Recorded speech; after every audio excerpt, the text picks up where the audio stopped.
I'll never forget Jacinta.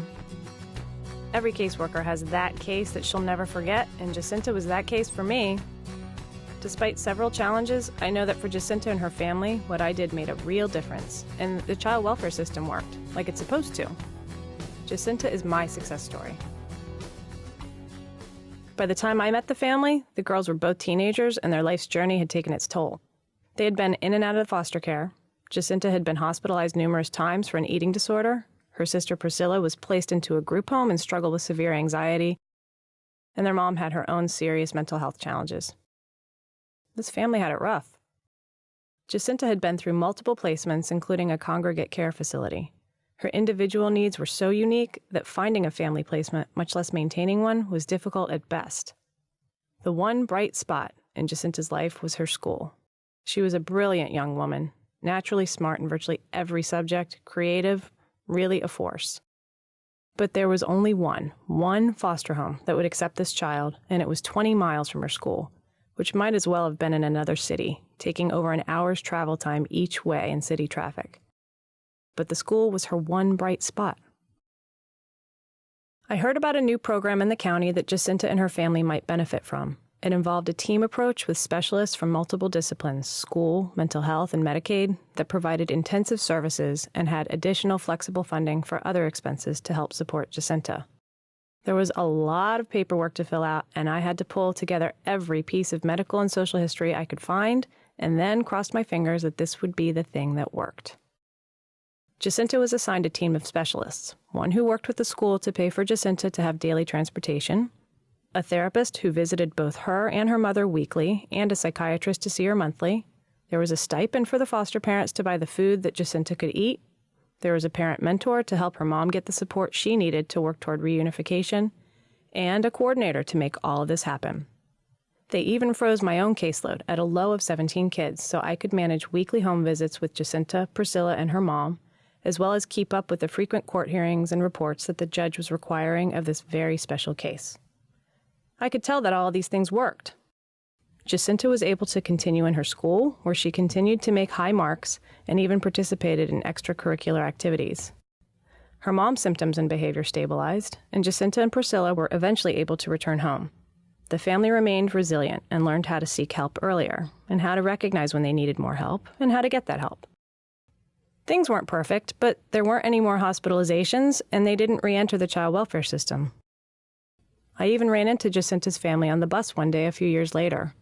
Everyone actually looked happy to see me, and Jacinta looked physically healthy and even smiled, something I almost never saw when I worked with her. What I didn't know at the time was that the program that I referred this family to was a pilot program being tested in our county office. That's why there was so much extra paperwork. I had to keep track of how I spent my time so my supervisor could justify my lower caseload, and constant surveys and reports had to be completed by everyone involved. The therapist and psychiatrist had to provide monthly written progress reports. The coordinator needed documentation and receipts for virtually every interaction or concrete service. And the family was so overburdened that this was more than they could manage, even with the extra support. Truth be told, after a few months of this, pretty much everyone stopped completing the paperwork, despite the coordinator trying everything she could to help us turn in what she needed.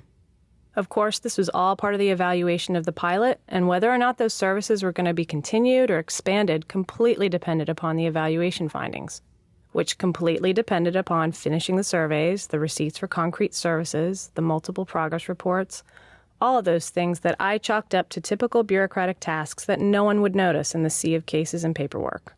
But I didn't get it at the time. I don't think any of us understood that. So, although I knew that the program gave Jacinta, Priscilla, and their mom the support they needed, even though I knew it was the reason they were able to reunify, the story of my bright spot was not captured. And shortly after Jacinta and her family's case was closed, these services were discontinued in our office for a very long time. I wish I knew then what I know now about how all of these things connect. And that might have allowed us to build a better program for other kids and families. If I had only known who the evaluators were, or who in my office was responsible for the evaluation, I might have asked a lot more questions, and maybe I could have been more helpful or useful. I might have shared my thoughts about the kinds of programs my families needed and what seemed to be working. I could have said something about what information was most important for us to collect. I might have shared my thoughts about how the evaluation activities could have fit better with my casework practices. I could have helped to make sure that the information the evaluators got was good information. I would have been more committed to understanding and completing all of that paperwork, and to helping the family complete theirs, and to do whatever I could to get all the providers to complete theirs too. I could have suggested how we could ask questions on surveys and forms so that everyone involved could actually understand and complete them. Luckily, someone somewhere must have understood the importance of these things, because we now know today that the approach my office took proves highly effective. We see fewer mental health challenges, improvements in school performance, and fewer kids placed in congregate care settings, to name just a few positive things. This was all possible because lots of caseworkers, service providers, and families came together to craft evaluations that everyone could understand, everyone valued, and everyone completed, yielding a wealth of usable data. I now know that if evaluation is really going to work and help make a difference, it relies on people like me. Our agencies have to communicate and explain how and why we're collecting information, and we have to ask questions and understand the importance of our participation.